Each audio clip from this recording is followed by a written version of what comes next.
حضور صلی اللہ علیہ وسلم نے نا فجر کی نماز پڑھائی، فجر کی، اور حضور فجر کی نماز پڑھا کے فرمانے لگے بھئی کسی بندے نے روزہ رکھا ہوا ہے آج؟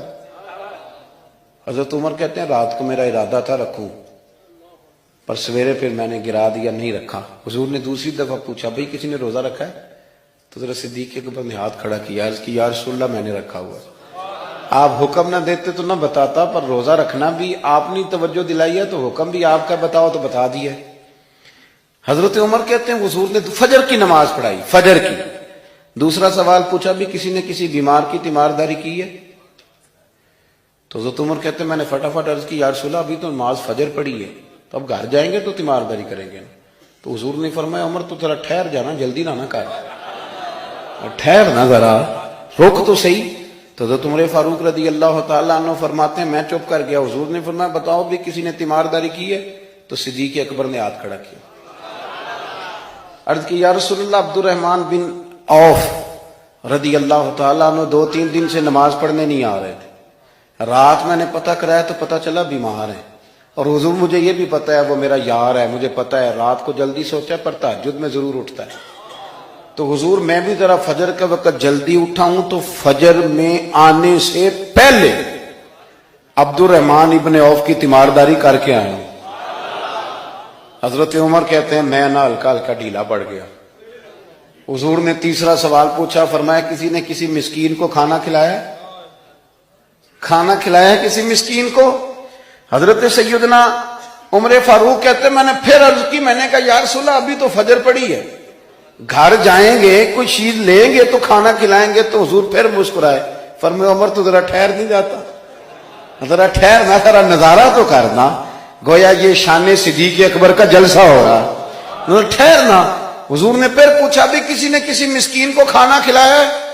تو حضرت عمر کہتے ہیں لوگ سارے دائیں بائیں دیکھ رہے تھے اور میں چپ کے ابو بکر کو دیکھ رہا تھا، کہ مجھے پتا تھا کہ بولنا اسی نہیں ہے، اور دل میرا کر رہا تھا کہ کہہ دوں دیو جناب جواب، دل میرا کر رہا تھا۔ وہ سمجھ گئے تھے کہ سونا راضی کن کاموں میں ہو، بس یہ نقطہ انہوں نے پا لیا تھا۔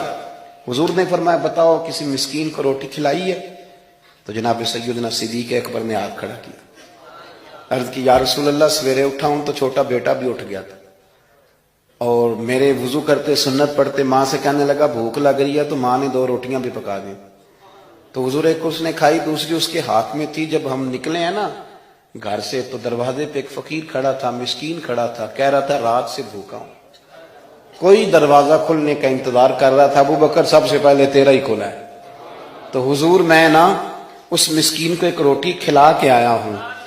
حضرت عمر فاروق کہتے ہیں میں نے گردن جھکا لی، اور میرے رسول کریم نے فرمایا اے اللہ میرے ابو بکر پہ رحم فرما، اللہ میرے ابو بکر۔ وہ سمجھ گئے تھے، مزاج شناست سمجھ آ گئی تھی کہ حضور کن باتوں میں، اور نا اپنے اوپر وہ سارا کچھ طاری کر لیا تھا انہوں نے، طاری، ان کی ادائیں بالکل ڈھل گئی تھی نبی پاک کی اداؤں۔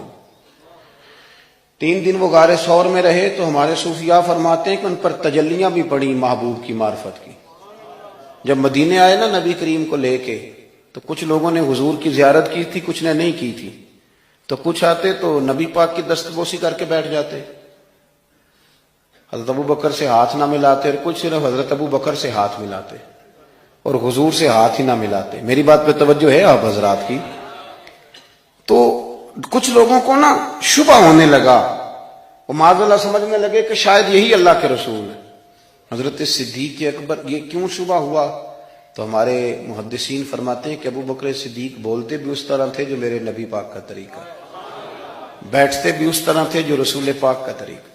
کہتے ہیں انہوں نے امامہ باندھا ہوا تھا تو جو امامے کا پیچ حضور کا ڈھیلا رہ گیا تھا ان کا بھی ڈھیلا رہ گیا تھا۔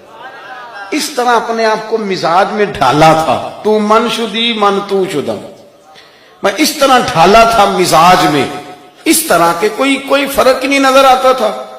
وہ کہتے ہیں جب حضرت ابو بکر صدیق نے دیکھا نا کہ لوگوں کو تو شک ہو رہا ہے، کوئی میرے ساتھ ہاتھ ملا کے بیٹھ جاتے، تو حضرت صدیق اکبر نے کہا کوئی ایسا کام کرنا چاہیے کہ پتہ چلے آقا کون ہے غلام کون ہے۔ اٹھے، کندھوں پہ چادر تھی، وہ اتار کے نا تو حضور پہ سایہ کر دیا، لوگوں کو پتہ چل گیا کہ سایہ کرنے والا کوئی غلام ہے، اور جس پر سایہ کیا جا رہا ہے وہ آقا ہے۔ کیا خوبصورت نقطہ لکھا ہے مفسرین نے شارحین فرماتے ہیں تھوڑی دیر کے لیے، تھوڑی دیر کے لیے، تھوڑی دیر کے لیے حضرت ابوبکر صدیق نے حضور کے سر انور پر اپنی چادر کا سایہ کیا تھا۔ اللہ کے رسول نے احسان کا بدلہ یہ دیا، نیکی کا بدلہ یہ دیا کہ قیامت تک ان کی قبر پر اپنے گنبد کا سایہ فرما دیا، قیامت تک گنبد کا سایہ کر دیا۔